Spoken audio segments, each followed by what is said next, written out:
سلف تھے، ان کا نام میرے ذہن سے نکل گیا ہے، واقعہ بالکل سچا ہے۔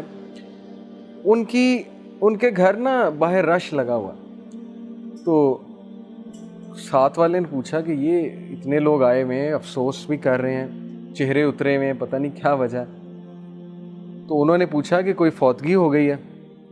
تو انہوں نے کہا جی۔ انہوں نے کہا اللہ معاف کرے، کون فوت ہو گیا؟ انہوں نے کہا کہ بس آپ ایسے ہی سمجھیں جیسے میرے گھر والے فوت ہو گئے۔ تو وہ انا للہ و انا الیہ راجعون انہوں نے پڑھا، انہوں نے کہا کہ بڑا دکھ ہوا سن کے۔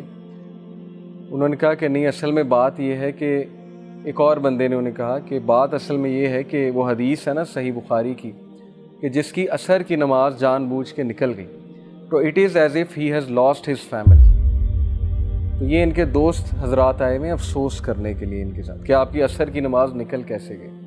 اب یہ ہمارے لیے عجیب واقعہ ہے، ایسا کہاں ہوتا ہے؟ ہم تو کسی کو افسوس کرنے نہیں جاتے، لیکن وہ کمیونٹی ایسی تھی، وہ سوسائٹی ہی ایسی تھی کہ وہاں عابدون تھے سارے کے سارے، وہ باقاعدہ ایک دوسرے پہ نظر رکھتے تھے، حال چال پوچھتے تھے کہ آج مسجد میں آپ کیوں نہیں آئے۔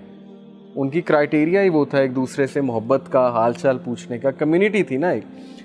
تو یہ اس لیول پہ ہمارے اسلاف تھے کہ وہ افسوس اس بات پہ کر رہے ہیں کہ اٹ از ایز اف کہ میری فیملی جو ہے اس کی ڈیتھ ہو چکی ہے، کیونکہ نبی صلی اللہ علیہ وسلم نے کہا it is as if he lost his whole family.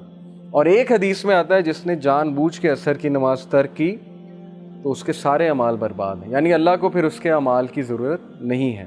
Carry one thing how to please Allah, صرف ایک چیز کو کیری کریں، اگر کیری ہی کرنا ہے، سر پہ سوار ہی اگر کسی چیز کو کرنا ہے تو ٹینشنوں کو سوار نہ کریں، پریشانیوں کو سوار نہ کریں، اس چیز کو سوار کریں کہ میرا رب مجھ سے راضی ہے کہ نہیں ہے۔ جس بندے کے سر پہ یہ چیز سوار ہوگی وہ نماز کبھی نہیں چھوڑے گا، وہ کہیں بھی جا کے نماز پڑھ لے گا، چاہے وہ کہیں بھی ہے، کیونکہ اس کے سر پہ یہ چیز سوار ہے کہ میرا رب کہیں مجھ سے ناراض نہ ہو۔